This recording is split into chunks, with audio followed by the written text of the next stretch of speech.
Over the weekend, I had the opportunity to visit our troops fighting in Operation Epic Fury. We were on the ground, in CENTCOM on Saturday for about half the day. For reasons of operational security, so those troops are not targeted, the places and bases will not be named. Suffice it to say, the trip was an honor. I had a chance to bear witness, and I witnessed the best of America. I witnessed warriors, a brotherhood of men and women, warriors all, active duty, guard, and reserve, united in their love for each other, their shared purpose, and their commitment to the mission. I witnessed sheer competency. I watched a private first class confidently calling out an enemy missile trajectory to a room full of officers. Everyone focused. The room was locked in. 2 enemy missiles successfully shot down. I spoke to Air Force and Navy pilots on the flight line who every day both deliver bombs deep into Iran, but also shoot down drones defending their base. Many had just returned from the skies of Iran and Tehran. I put on a headset and spoke to one crew in the cockpit, locked and loaded, each and every day. I witnessed ingenuity, American ingenuity. I met the young Army officer who figured out how to neutralize maneuvering enemy missiles, saving countless lives. His commander confirmed that the whoops and cheers erupted in the Tactical Operations Center when his new approach was first successful. I met the Air Force intel analyst who refines target packages faster than the enemy can adapt. I actually gave him my card and told him to keep me posted on the ground truth.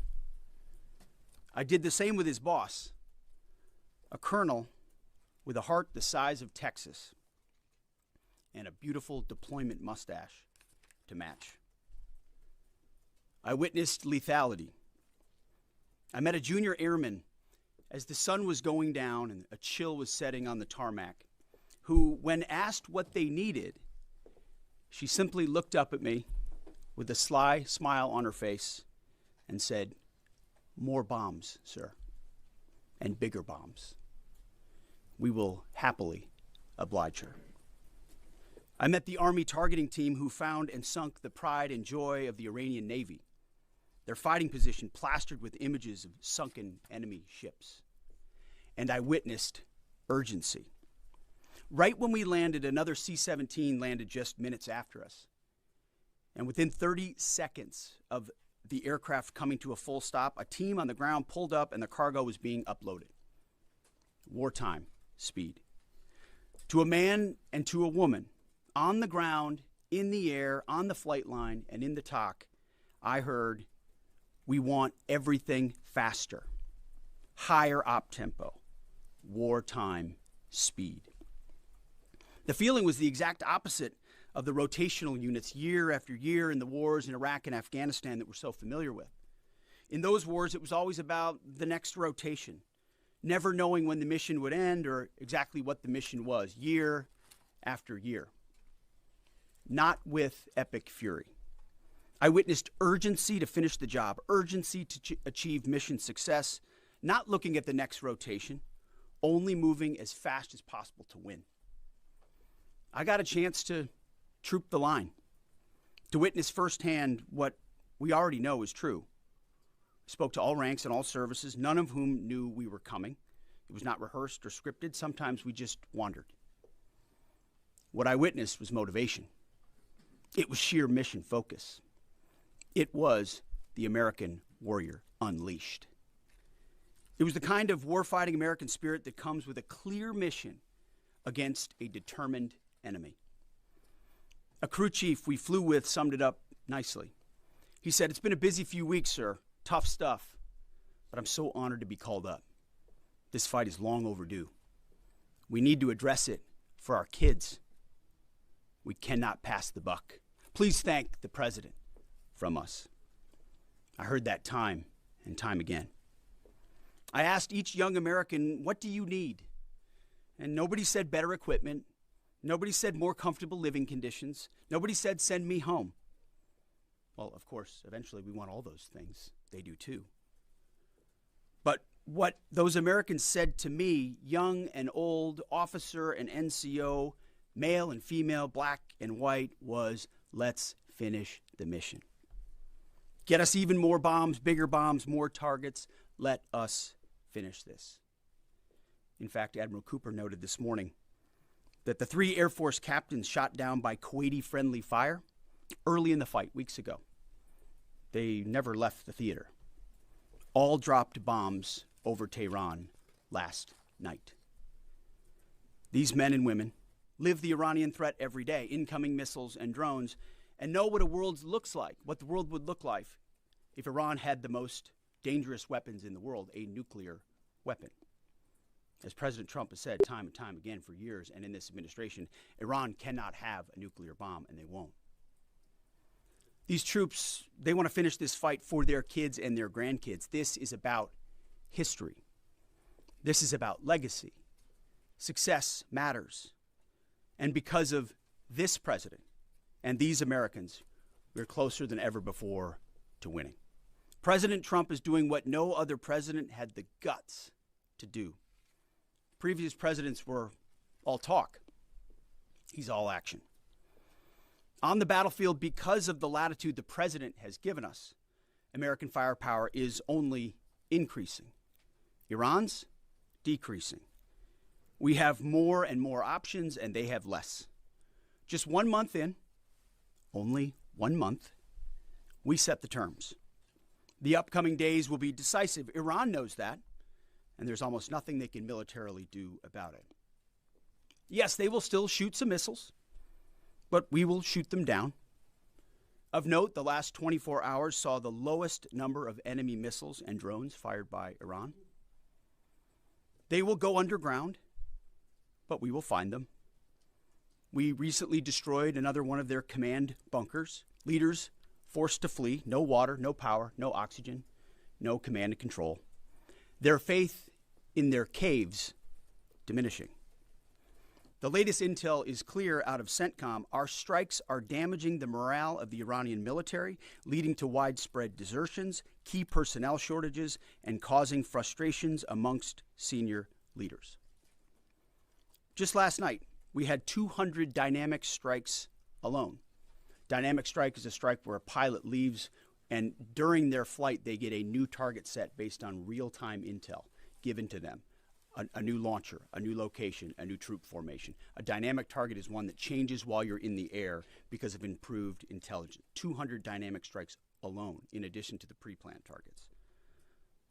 The video the president posted last night of Esfahan, an ammo depot struck by U.S. bombers. You see, you don't get to see many of those videos because, as a reminder, Iran has still shut off the internet to 99.9% of its population.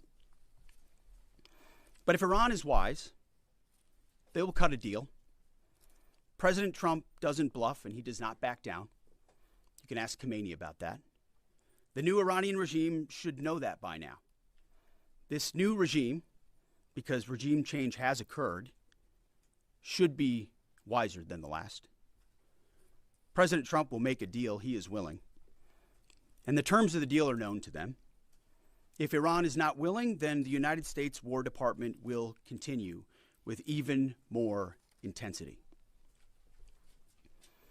Standing here this morning in this briefing room, in my mind's eye, I'm actually looking out at the groups I met this weekend. The pilots, the logisticians, the intel analysts, the targeters, the sustainers, the flight crews, the air defenders, the base security, those maintainers who we walked up at sunset with the chill in the air on the flight line. May God watch over all of them each day and each night. May his almighty and eternal arms of providence stretch over them and protect them and bring them peace. In the name of Jesus Christ. And amen. Mr. Chairman, over to you. Thank you, Mr. Secretary, and good morning, everyone. And thank you again for being here. As operations continue, I remain deeply grateful for the service and determination of 2.8 million members of our joint force, each of whom are serving something greater than themselves. every day those deployed, and in many cases those at home who are deploying forward, and bomber pulses and others, put themselves in harm's way, and we owe them a deep debt of gratitude. I remain especially grateful for our fallen who gave the ultimate sacrifice. We'll never forget their valor and their determination to do something greater than themselves. And each day we continue to earn what they've given to us. This morning I want to share that yesterday the Joint Force had the honor of participating in the burial of Colonel Clarence Emil Bud Anderson, who passed away in May of 2024 at the ripe old age of 102. He was laid to rest in Arlington Cemetery yesterday morning alongside his wife of 70 years, Eleanor, who he married on February 23rd, 1945. She passed away in 2015 at the age of 92. Bud, yesterday, a legend to our Air Force and fighter pilots everywhere, was honored with a combination flyby of F-35s and a four-ship of P-51 Mustangs. He was one of the most prolific flying aces of World War II and the highest scoring P-51 ace with 16 and a quarter kills in his squadron and in his group. And he served from 1942 to 1972. And his last combat tour was flying F-104 Thunder Chiefs over North Vietnam. For anyone that had the chance to meet Colonel Anderson, you knew what an incredibly special man he was. And that's true for each and every one of our World War II vets who become fewer and fewer with each passing day. They are the greatest generation and give us the gift of an incredible example as we execute Operation Epic Fury today. And Colonel Anderson, we mourn for your loss, and remember that smile on the right side as you went out to do our nation's business. I'd like to now share an operational update. Our Joint Force continues to focus on our military objectives as we systematically continue to degrade and destroy Iran's ability to project power and threaten stability beyond its borders. First, the Joint Force continues to destroy Iran's ballistic missile and UAS capabilities. We remain focused on interdicting and destroying the logistical and supply chains that feed these programs. And this remains a truly joint effort prosecuted around the clock from air, land, sea, space, and cyberspace. Long-range bombers from U.S. Strategic Command are coordinating with tactical fighter aircraft from our Joint Force launched from bases around the region and the continental United States, while simultaneously Navy fighters from the sea and sailors continue to project power from the sea, while Army and Marine artillery units continue to execute long-range precision fires deep into enemy territory against high-value targets. Meanwhile, on the defense side, our Army and air defenders and aviators, as the Secretary talked about, remain vigilant, forming a shield to protect our forces and our partners, intercepting missiles and drones. Together, we continue to deliver precision strikes against key manufacturing nodes, component storage sites, research facilities deep within Iranian territory. And over the past 30 days, we've struck more than 11,000 targets. Given the increase in air superiority, we've successfully started to conduct the first overland B-52 missions, which allow us, as we've said before, to continue to get on top of the enemy. And as the Secretary talked about, switch towards more and more dynamic targets, servicing mobile targets around the battle space. We've continued to do the work against Iran's missile, drone, and naval production facilities, and we continue the multi-domain pressure that we've talked about. Second, on the Navy front, we continue to assert dominance over the Iranian Navy. We remain focused on targeting their mine-laying capability, their naval assets, and we've now, as I mentioned briefly last time, started to work attack helicopters and other close air support assets into the naval domain. CENTCOM continues to identify and work against naval depots and storage areas. And we've taken out, again, more than 150 ships, including all Jamaran-class frigates inside their Navy. Third, we continue to prosecute our campaign against our defense industrial base at scale. This includes factories, warehouses, nuclear weapons research and development labs, and the associated infrastructure required for Iran to reconstitute its combat capability. I'd like to continue my theme of highlighting the incredible contributions of Americans to our joint force. Today I want to talk a little bit about a different front line, a line that doesn't have bunkers or guard posts, but is just as critical to our nation's security, our National Assembly lines. Today I want to recognize a group of Americans who live at the beginning of our nation's combat power, the Americans who actually make our weapons, both inside our defense industrial base, but even more broadly inside our national industrial base. In every military option, we could not and cannot do our jobs without the men and women across our country who show up every day around the clock to a factory floor, a workshop, a laboratory, who build the weapons and capabilities we need to project American combat power at the time and place of our choosing. These great Americans, and I've had a chance to spend some time with them when I was in the private sector, are the core of American combat power.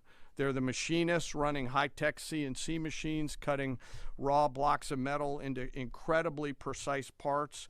They're the assembly workers painstakingly taking a kit of parts and turning that into a complex guidance system or precision munition or a rocket motor or building a jet or submarine. Or they're quality assurance technicians who ensure that when a warfighter pulls a trigger, the weapon works every time. This can be and is tough and gritty work. It's not a quiet office and a desk with paper, and there's nothing wrong with that, but this is exactly the way this group of Americans likes it. I know this. I've seen it myself, and I remain deeply honored by that gift. It's often loud and dangerous work, demanding, requires absolute focus for hours at a time with deep commitment to get it right every single time. It's hands-on work where one uncaught mistake or deviation can put an American's life at risk. A single misplaced wire, a microscopic flaw in a weld, incorrectly calibrated sensor could mean the difference between mission success or mission failure. The difference is measured in the lives of our sons and daughters who we put out around the field and on the field of battle. We rely on and trust in these great Americans, and it's not just their manufacturing skill, it's their innovative minds and their entrepreneurial spirit. From those who build exquisite capabilities down to the mom and pop machine shops all over this great country, they live at the beginning of and the core of America's combat capability, constantly adapting, constantly improving, constantly learning.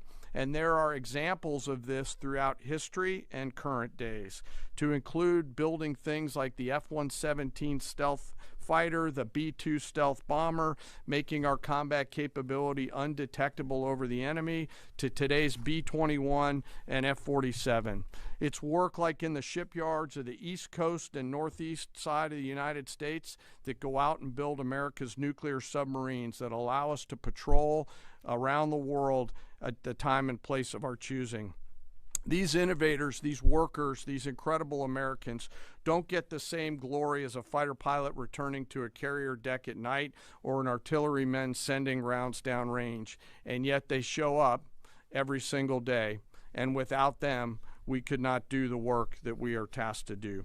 24/7, they build the tools that we need to do our business. The skill, the commitment, the patriotism, the dedication poured into every piece of combat capability and hardware is seen and felt out at the edge of the force, as the Secretary talked about those young bomb builders out in the desert that he had the chance to see. You can see it, you can feel it, and it's real, and we're deeply grateful. So to the American workforce out there, both inside our defense industrial base and in our national industrial base, thank you on behalf of the Joint Force. We carry the weapons that you build. We rely on the systems that you create, and the distance from that factory floor and that assembly line to the front line is incredibly short. Thank you. Keep it up. And to our adversaries out there, I remind you to beware of the American workforce. We continue to press forward in our military objectives. The Secretary and I remain deeply humbled by the spirit, tenacity, commitment, and grit of our 2.8 million member strong joint force. I want to, as always, thank the force and their families, and as always, remember our fallen. We carry with them and their names every day. Sir, I'll turn it back over to Absolutely. you. Well, thank you, Mr. Chairman. Two things. He didn't note it, but in memory of Colonel Bud Anderson, the chairman himself flew his F-16 to honor him recently. And thank you for highlighting the defense industrial base, the arsenal of freedom. It's worth noting no one has rebuilt that defense industrial base faster and with more purpose than President Trump in his first term. And now we're rebuilding the arsenal of freedom. Our defense industrial base is more vibrant today than it's been since World War II and growing rapidly. Contrast that with Iran, whose defense industrial base is nearly completely destroyed. Their ability to reconstitute the weapons of war they're using now that they're hiding in underground facilities and attriting over time, their ability to rebuild that is negligible. And I think that contrast is an enduring legacy of this as well, right here. Thank you for your time. We've had some signaling that the U.S. will retake control of the Strait of Hormuz. At that point, what military posture will be imposed to guarantee safe passage for our allies, deter our enemies, and demonstrate U.S. dominance in the region? And also, can you speak to how much America's adversaries, Russia, China, North Korea, how much they're supporting Iran's war machine at this point with arms and intelligence, and what we are militarily doing to punish the enemy coalition? Appreciate both questions. On the Strait of Hormuz, there are many more vessels flowing through today than there were, as the president has arranged. The president's been clear to Iran, open it for business, or we have options, and we certainly do. And when you look at what the chairman laid out with the Navy industrial base, with coastal cruise missiles, with UAVs, with counter mine capabilities, we've been focused from the beginning on attriting and defeating those capabilities and limiting their options. There's lots we're doing as well, some of which is known, some of which is not known, to set the conditions. And I think the president was clear this morning in his truth that there are countries around the world who ought to be prepared to step up on this critical waterway as well. It's not just the United States Navy. Last time I checked, there was supposed to be a big bad Royal Navy that could be prepared to do things like that as well. So he's pointing out this is an international waterway that we use less than most, in fact, dramatically less than most. So the world ought to pay attention to be prepared to stand up. President Trump's been willing to do the heavy lifting on behalf of the free world to address this threat of Iran. It's not just our problem set going forward, even though we have done the lion's share of preparation to ensure that strait will be open, which is an outcome the president's been very clear on. As far as Russia and China, we know exactly what they're doing, what they are or are not doing. We don't have to air publicly what all of that is, but where necessary, we're addressing it, we're mitigating it, or we're confronting it head on. I don't know if you have anything you want to add. No, sir, I think you covered it. Do you have any timeline for operability in the Strait? Thank you, Mr. Secretary. David Zier, Real America's Voice. And I witnessed that enthusiasm on the lines and our submarine builders and ironworks. It's unbelievable. But I just wanted to ask you, what's the status of the delivery of any hardened bunkers for additional protection for our troops? And without getting too specific, what kind of measures are we taking to protect some of the larger, more strategic aircraft like the Sentry and other? Well, it's a great question. I'll say what I witnessed where I went was a completely locked-in discipline of bunker use and bunker improvement. So from the beginning, as we stated very clearly, the first thing we did was set up a defense and make sure our defensive capabilities were maxed out before any of this even started. That included fortifications as much as possible, but it also included disbursement. If all of our people are in one place, you could imagine why that's a big problem. So dispersing is part of that defeat. Alongside that disbursement is more and more bunkers. And I can tell you, talking to base commanders, talking to our allies in Israel, talking to others, rapidly fielding that and then improving those positions is a theater priority, no doubt, as are the air defenses. And the layered air defenses, it's not just Patriots and THAADs, it's fighters and defensive caps, it's other kinetic defeat systems, it's electronic warfare. So the defense of our troops and our assets is max. I will say on some of those other assets you talked about, air wings, airframes, there's some things adversaries are doing to provide info and intel that they shouldn't. We're aware of it. And ultimately we move things around and don't. One of the biggest principles you learn in the military is to not set patterns, predictable patterns, and so commanders are working hard to adjust in real time with those systems and make sure they're in the right places and not easily targetable. Jillian. Thanks, Mr. Secretary. The U.S. and Iran appear right now publicly to disagree about whether there are these negotiations ongoing.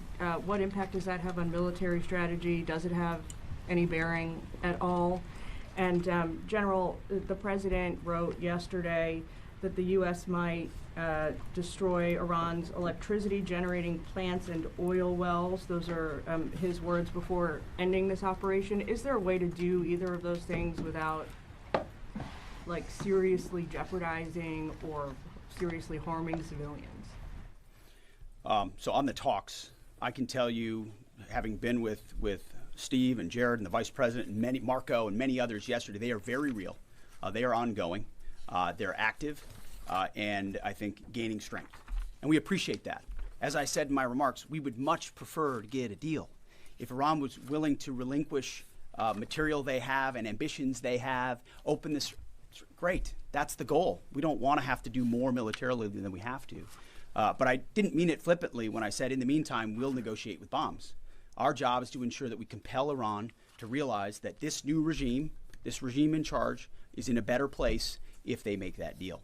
And so we'll continue. We're working hand in hand, but the primary effort is a deal. We want that deal to be accomplished if at all possible. If not, then we're prepared to continue. Secretary, what happened at Go ahead, Mr. Chairman. Yeah. Thanks for the question. We're always thinking about those considerations and develop options to be able to mitigate those risks pursuant to the normal practices that we do in the military. So.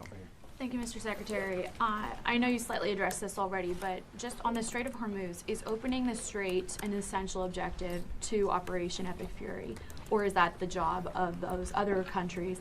And then secondly, without asking you to comment on things that you can't talk about, what is your message to Americans who love the president and strongly believe in him, but are very worried about this notion of boots on the ground?